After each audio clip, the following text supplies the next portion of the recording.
Bonsoir Hugo, re-bienvenue sur le plateau de Quotidien. Voici une partie de l'équipe et le public. Vous êtes docteur en sciences politiques, spécialiste de la Syrie, où vous avez vécu et où vous avez appris l'arabe. Et je rappelle que vous avez obtenu le prix Femina pour le livre de référence La colère et l'oubli que j'ai ici. C'est chez Gallimard, là c'est Folio, dont la version poche que j'ai ici est sortie il y a un mois avec une mise à jour dans laquelle vous évoquez la Syrie et le groupe Hayat Tahrir al-Sham dont on parle depuis quelques jours. On va regarder les images, notamment les images des statues déboulonnées d'Al-Assad. C'est un tournant historique, on a l'impression que c'est arrivé comme ça, du jour au lendemain. Est-ce qu'on l'a vu venir ou pas? Est-ce que vous l'avez vu venir ou pas?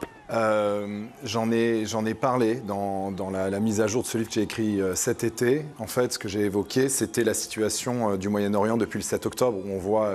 Tout découle du 7 octobre? Oui, c'est une conséquence, c'est peut-être le battement d'aile, vous savez, du papillon, ouais, et l'effet domino derrière. En fait, ce qui se passe de façon très impressionnante avec le 7 octobre, c'est que ça a redéfini en grande partie les cartes, parce qu'il y a eu un affrontement direct et indirect entre Israël et l'Iran. Et l'Iran a mobilisé tout un tas de groupes, donc évidemment le Hamas, le Hezbollah et différents groupes en Syrie.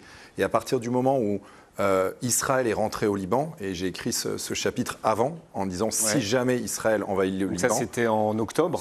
L'invasion israélienne, c'est en octobre, c'est fin septembre. À partir de ce moment-là, le Hezbollah était obligé de rapatrier des troupes, qui étaient des troupes de choc, qui étaient massées dans le nord syrien. Et donc, en fait, en faisant ça, ils ont dégarni le front syrien. Le Hezbollah libanais a eu besoin de troupes, donc ils sont allés chercher des gens qui étaient en Syrie. Qu'ils avaient envoyés en Syrie parce qu'ils avaient sauvé le régime syrien 10 ans plus tôt en envoyant des troupes spéciales qui étaient des gens très jeunes, 18, 20, 25 ans maximum, qui se sont battus parfois vraiment au corps à corps dans les tunnels avec Daesh à Raqqa. Enfin, c'est inimaginable ce qui s'est passé en Syrie dans cette période. Il n'y a pas un expert militaire qui ne vous dit pas que ce qui s'est passé dans cette période à Raqqa, qui évidemment ne faisait pas la une des journaux, n'a pas été d'une violence inouïe. Et donc le Hezbollah avait ses troupes de choc les mieux entraînées là-haut. Évidemment, quand Israël est rentré au Liban, ils les ont rappelées. Et ces troupes ont du coup laissé un vide. Et ça, c'est ce qu'attendaient un certain nombre de groupes, dont Hayat Tahrir al-Sham, qui est donc le comité de la libération du Levant, ce groupe djihadiste qui cherchait à se présenter sous un autre jour depuis des années à Idlib, qui préparait son retour.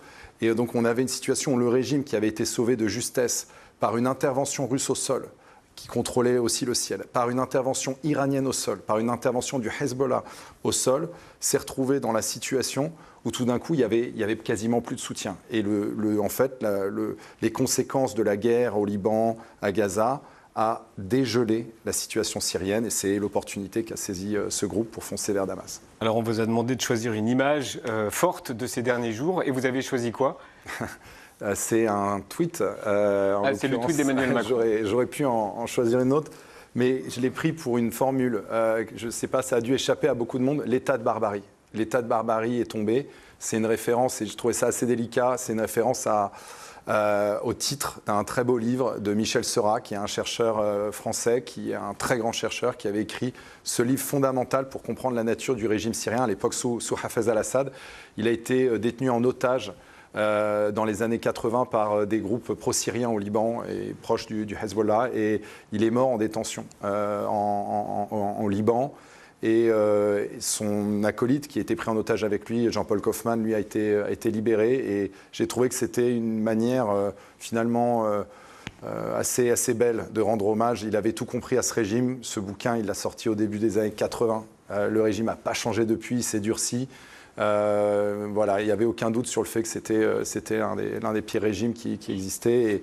Et c'est aussi à l'aune de ça qu'on peut mesurer la journée historique qu'a été hier et le destin qui s'ouvre aujourd'hui pour ce pays, peut-être à nouveau. On peut rester sur ce mot de barbarie. Ça veut dire quoi pour la Syrie, la barbarie? C'est un régime, c'est une main de fer qui s'est organisée autour d'un clan, d'une famille qui a réprimé très brutalement toute forme d'opposition. Et aussi dans un contexte régional extrêmement tendu, le régime syrien s'est organisé avec le soutien de l'URSS. C'est un régime qui n'a pas de ressources en propre, il n'y a pas de rente comme il peut y avoir dans les pays du Golfe ou comme il peut y avoir dans d'autres pays d'Afrique du Nord. Donc en fait, la seule ressource de la Syrie pendant des années, ça a été d'être un acteur majeur géopolitique. C'était d'empêcher finalement ou de permettre des règlements. Et donc il y avait cette phrase d'un secrétaire d'État américain qui disait au Moyen-Orient, dans le conflit israélo-arabe, il n'y aura jamais de guerre sans l'Égypte et il n'y aura jamais de paix possible sans la Syrie. Et on sait que l'Égypte a signé un accord de paix avec Israël. Il n'y a plus de guerre israélo-arabe ouverte depuis que l'Égypte est rentrée en paix avec Israël. De l'autre côté, la Syrie a toujours refusé. Et c'est ce qui faisait que ce régime organisait ce pouvoir autour d'une minorité clanique, mais aussi, il faut le rappeler, les Assad sont issus de la minorité alaouite, qui est une minorité ethnique et religieuse en Syrie, dans un pays qui est aux 2/3, près de 70% sunnite. Et donc c'est aussi un régime qui avait extrêmement peur que émerge une révolution qui serait portée par des groupes sunnites et donc qui a réprimé extrêmement violemment toute forme de politisation en fait. Mais ils étaient fréquentables. On a eu des liens, non? Il y a eu des liens très forts. Moi, quand je vivais en Syrie, c'était avant la guerre, entre 2008 et 2010. C'était pile au moment où la France, à l'époque, cherchait à renouer des liens avec la Syrie. Parce que avec Bachar al-Assad, qui encore se présentait à l'époque comme un modernisateur. Hein. Il a joué pendant 10 ans de cette carte-là. Et ça tranché pas mal avec la politique sous Jacques Chirac, qui avait été au contraire de tenir Bachar al-Assad pour responsable de la mort de Rafik Hariri, qui était le Premier ministre libanais, qui a été tué dans une explosion avec des complicités syriennes.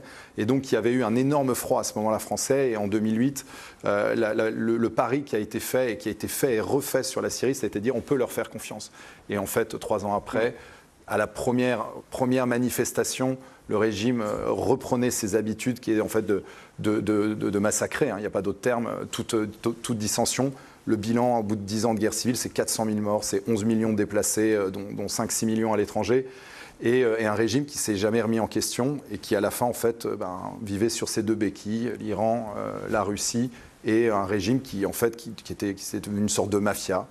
Et qui renouait avec cette tradition assez particulière de jouer un rôle très négatif. Ils s'étaient spécialisés dans l'exportation de Captagon.